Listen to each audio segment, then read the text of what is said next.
Hello everybody, welcome back to my YouTube channel. Today in this video I am talking about Tilray Brands stock. In this video we talk about stock pros and cons and technical analysis and latest news about it.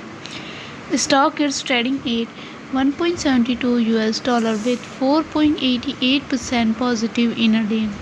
We can easily see stock was volatile for a day. The volume of stock was recently at all-time high, so the fundamental Tilray stock is better than other pain stock. Before buying and selling the stock, please consult your financial advisor. Today's video is done. Thanks for watching. Please subscribe my YouTube channel and like the video, and also comment or related queries.